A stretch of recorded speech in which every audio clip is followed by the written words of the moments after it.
Michel Rivasi, bonjour. Tu nous représentes magnifiquement au Parlement européen.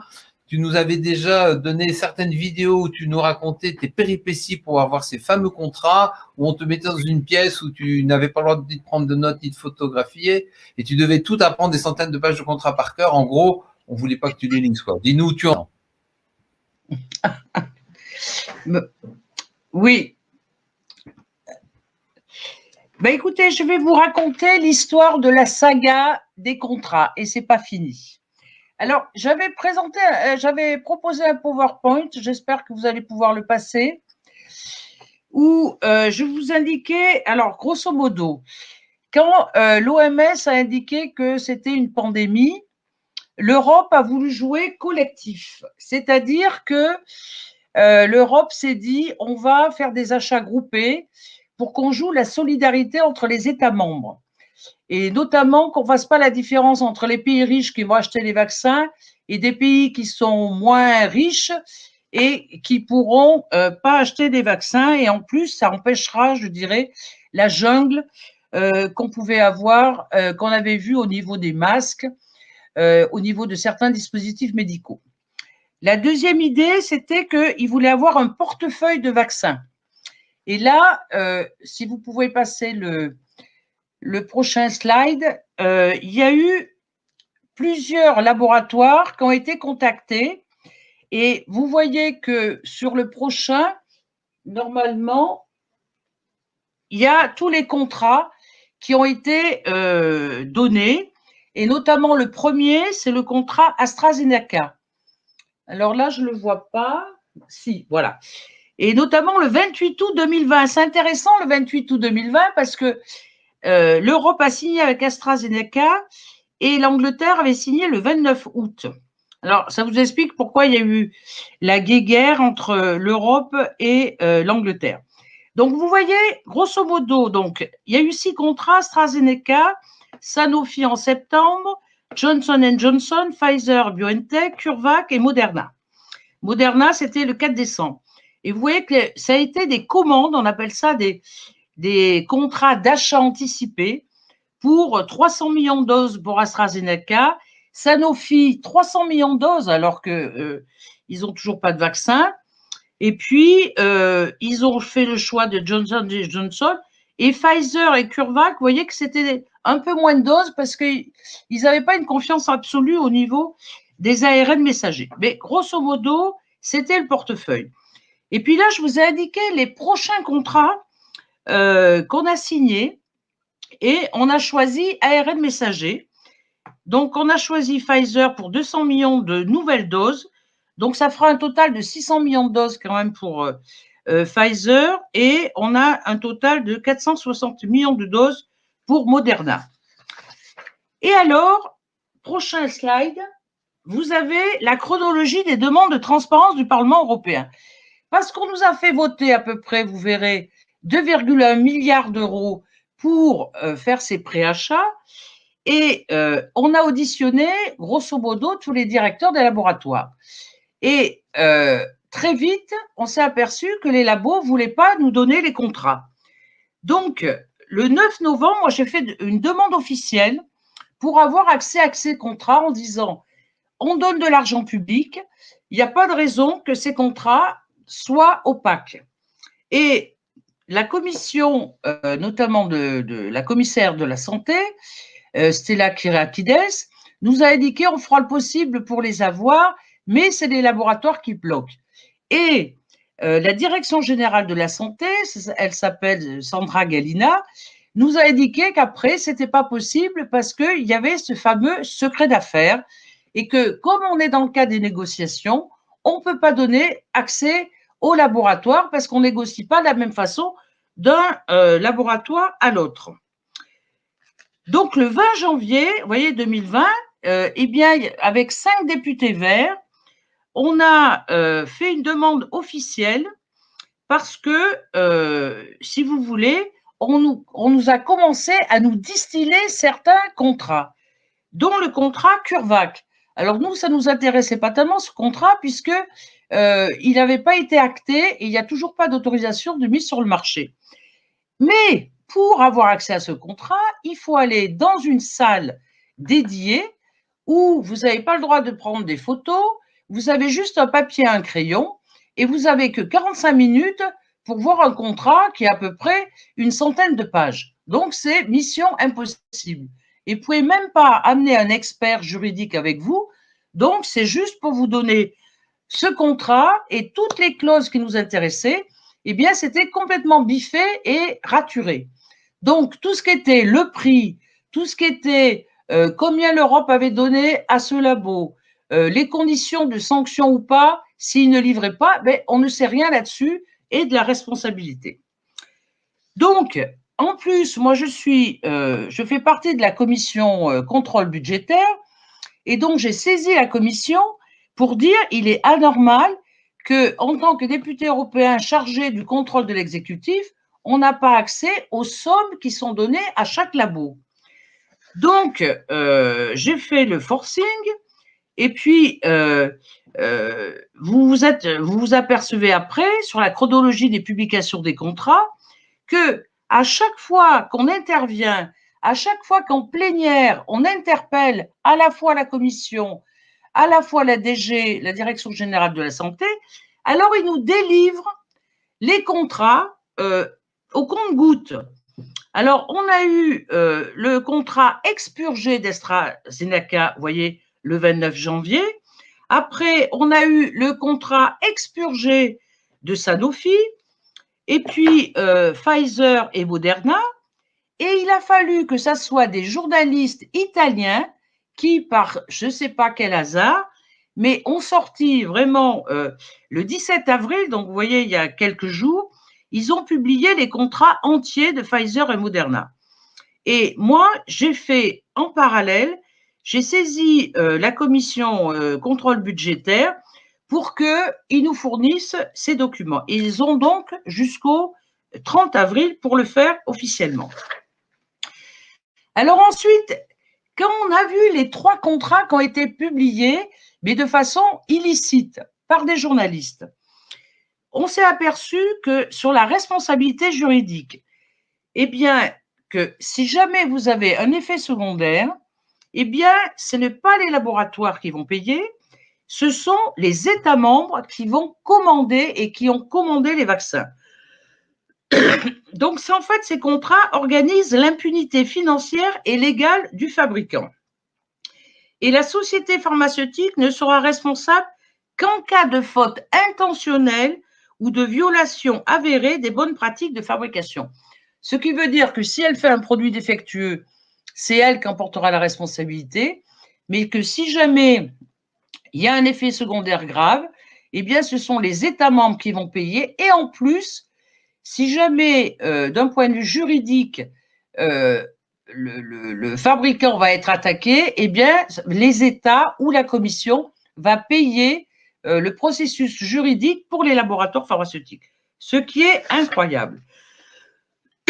Donc, on a fait faire, enfin, c'est une association, Notre Bon Droit, qui est une association belge, qui a fait faire une étude sur les clauses de responsabilité juridique. Et en fait, elle montre que cette étude, à la lumière du droit belge, parce qu'en fait, c'est le droit belge qui s'applique pour tous les contrats, qui, en parenthèse, ont été faits par 6 négociateurs dont on ne connaît toujours pas les noms. Eh bien, ces clauses relatives à l'exonération de responsabilité au sens large des fabricants de vaccins prévus dans les contrats avec les sociétés pharmaceutiques, eh bien, elles estiment qu'elles sont illicites. Pourquoi? Parce qu'elles ne garantissent aucune responsabilité quant à l'efficacité et à l'absence d'effets indésirables graves. Et donc, ça, c'est quand même très grave, enfin, c'est incroyable. Et justement, ces associations veulent attaquer en justice à la fois la commission par rapport à ces contrats. Alors, ça explique pourquoi aussi la commission ne voulait pas que ces contrats soient publics. Alors, on peut se poser la question, quelles sommes ont été versées au laboratoire? Alors, ça, c'est toujours des bruits de couloir, mais comme on a les 3 contrats qui ont été publiés de façon, je vous dis, illicite également, Mais on ne sait toujours pas sur les 2,9 milliards que l'Europe et les États membres ont donnés au labo, combien ont été attribués à chaque labo. Et qu'est-ce qu'ils ont fait de cet argent? Parce que normalement, il est dit que dans les contrats d'achat anticipé, une partie des investissements, c'est pour augmenter la production des vaccins. Mais on n'a aucune lisibilité. On ne sait pas si ça a servi pour la recherche et développement. On ne sait pas si ça a servi pour équiper des usines pour fabriquer carrément le vaccin ou pour du détournement d'argent. En fait, on ne sait absolument pas la traçabilité de cet argent. Donc, alors concrètement, les sommes versées à chaque labo, mais je voudrais vous les donner parce que c'est quand même assez considérable. Pour Pfizer BioNTech, donc 600 millions de doses ont été commandées. Et alors, ce qui est assez amusant, c'est que le prix du vaccin change en fonction du contrat. Vous voyez que les premiers contrats, le prix du vaccin, c'est 12 €. Et les derniers contrats qui ont été signés il y a quelques jours, eh bien, c'est passé à 19,5 €. Et ça, on l'a su parce que c'est le Premier ministre bulgare qui nous l'a indiqué. Donc, en fait, tout le pouvoir, qu'il soit chez Pfizer, qu'il soit chez Moderna. Moderna, c'est là où le prix du vaccin est le plus cher. Hein. Ça passe de 18 $ la dose à 22 $ la dose pour les.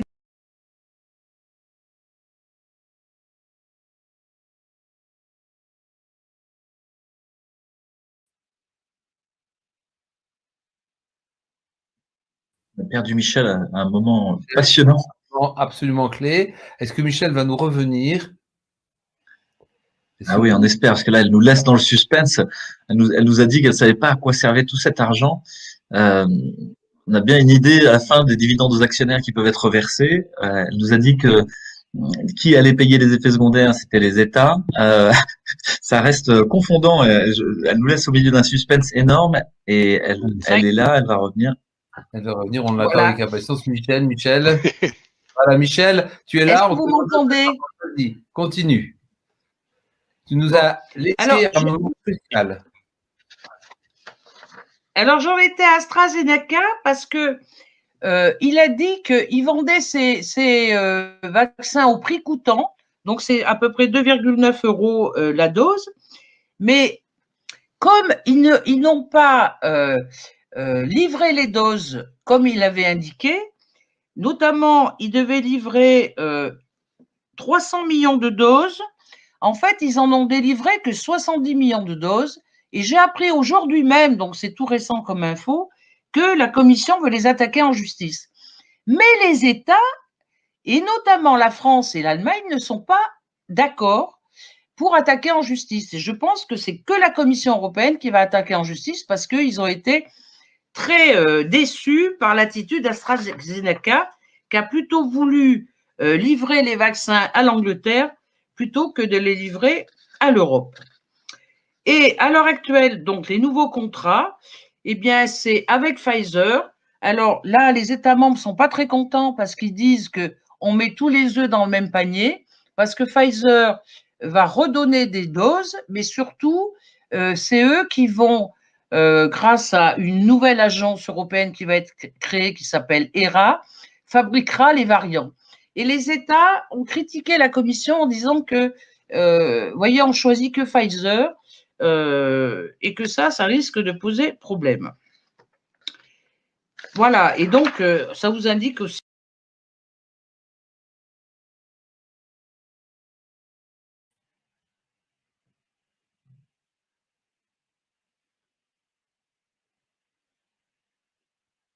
Voilà, Michel est de nouveau reparti dans les couloirs du temps. Voilà, te revoilà. Voilà, ça y est, je suis revenue. Voilà, on prend la parole. Mais je termine, j'en étais à la conclusion. Alors, pour vous dire, au niveau des 5 députés verts, on a saisi la commission pour avoir accès aux documents. La commission avait 1 mois pour répondre. Elle nous répond, on renvoie encore à la commission. Et là, maintenant, le délai est passé et on va attaquer en justice à la Cour de justice européenne pour non-divulgation des documents. Donc ça, on a jusqu'au 10 juillet 2021, mais le groupe vert est OK pour attaquer à la Cour de justice européenne. Et la deuxième chose, c'est que comme j'ai saisi la commission contrôle budgétaire, là aussi, la conférence des présidents du Parlement décidera comment défendre les pouvoirs du Parlement européen face à la Commission et au laboratoire. Donc, quand je vous parlais de saga des contrats, je trouve, moi, personnellement, que avoir donné autant d'argent public au laboratoire, avoir fait des contrats avec des négociateurs dont on ne connaît pas les noms, ça a été très mal négocié puisque c'est tout le pouvoir, il est au niveau des laboratoires pharmaceutiques. Et qu'on ne donne pas les contrats, on ne sait pas, vous voyez, comment sont dispatchés l'argent, quelle est la traçabilité de cet argent public, je trouve ça inadmissible. Alors, vous connaissez mon caractère, je saisis la Cour de justice européenne. Pour nous, à l'heure actuelle, la seule alternative qu'on a, c'est pas les États membres, parce qu'ils sont complices des laboratoires. Il n'y a que la justice qui peut nous donner gain de cause pour avoir accès à ces documents. Je l'avais fait l'année dernière concernant le glyphosate. On était aussi 4 députés à avoir saisi la Cour de justice européenne. La Commission avait dit le glyphosate n'est pas cancérogène. Je leur avais dit OK, fournissez-moi les études pour dire qu'il n'est pas cancérogène. Et ils nous avaient répondu que c'était secret d'affaires. Pareil. Eh bien, la justice nous a donné gain de cause et à l'heure actuelle, on peut avoir toutes les études à partir du moment où c'est un problème qui touche à la santé et à l'environnement et que c'est de l'intérêt général. Donc, voilà où on en est, mais on ne lâche pas. Voilà. Le message, c'est qu'on ne lâche pas et on continue à se bagarrer parce qu'on trouve ça inadmissible. Sur l'aspect démocratie, sur l'aspect de l'argent public qui est donné de façon incroyable. Et puis, la semaine prochaine, alors, c'est le certificat vert où on veut harmoniser pour la libre circulation au niveau des frontières, sachant qu'on n'a aucune preuve scientifique que si on est vacciné, si on a eu le Covid ou si on a des tests, on ne transmet pas le virus. Eh bien, on a beau dire ça, eh bien, le lobby du tourisme, le lobby de certains pays qui veut développer leur économie, eh bien, disent on va mettre un certificat vert, donc on a une garantie de sécurité. Oui. Ah, bon, Michel est encore reparti. Bon, étant donné qu'on est à la fin de sa présentation, elle va probablement nous revenir d'ici quelques instants. Je vous propose de réagir tous sur cette magnifique présentation. Et on la remercie énormément de tout ce travail. Il y a peu de députés. Voilà, je suis revenu. Ah bah voilà, vas-y. Voilà. Et pour vous dire que ça va être voté la semaine prochaine. Et donc, on aura un certificat vert qui va intégrer la vaccination, est-ce que vous êtes vacciné ou pas, qui va intégrer le fait, est-ce que vous avez eu le Covid ou pas, ou est-ce que vous avez un test négatif de 36 heures. Voilà. Voilà où on en est sur le plan européen. Merci beaucoup, Michel, pour ton travail. Voilà, je vous laisse réagir les uns les autres. Rapidement, puis nous passerons après à la présentation de Vincent, puisque le temps passe. Je crois que la présentation de Michel va dessiller quelques personnes sur ce qu'est aujourd'hui la Commission européenne et comment elle gère ses contrats, et que ça nécessite d'y mettre le pied. Souvent, les Français sont un peu timides à aller voir ce qui se passe au niveau de l'Europe. Alors, il y a des choses qui décident absolument de notre destin, et de notre destin sanitaire collectif et de notre destin financier collectif. Donc, je crois que c'est très précieux d'avoir des gens comme Michel qui vont mettre le nez dans les dossiers et qui vont essayer de comprendre ce qui se passe. Oui, merci beaucoup Michel. Donc, tu ne veux pas lâcher. D'ailleurs, c'est ce que dit Christiane, Madame Rivasi, j'ai confiance en vous, ne lâchez pas. Et ça me rappelle les conférences de presse qu'on avait faites tous les deux. C'était en juin 2014 à propos d'un vaccin et le retour d'informations sur les effets indésirables. Et on parlait déjà de l'opacité de l'Europe à ce niveau-là. Et puis sur le secret médical, c'est en septembre 2016 à la représentation du Parlement européen à Paris. Et déjà, le passeport vert, le passeport sanitaire, certificat vert, était déjà en route. Et c'est là où on voit que de toute façon, les gouvernants n'ont pas attendu cette crise pour proposer des choses absolument inadmissibles. Ils ont profité de sa crise pour faire passer ça en toute vitesse. Oui, c'est sûr que tout à l'heure, j'ai parlé de l'ANSM et des problèmes des choix de cette agence de santé française parce que je voulais rester dans le cadre de la France, mais nous avons exactement la même problématique avec l'agence du médicament européen qu'on appelle l'EMA. Je vous rappelle, pour prendre un seul exemple, qu'elle a commandé pour 500 millions d'euros de Remdesivir à peu près au même moment où l'OMS reconnaissait que ce médicament ne servait à rien. Bon, voilà, on peut se poser des questions quand même sur les choix également de l'Agence européenne du médicament qui a validé des choses de façon assez curieuse, on va dire. C'est très intéressant de voir que sa présidente, Emma Roos, a été l'ancienne patronne des lobbyistes de l'industrie pharmaceutique à Bruxelles. Donc c'est un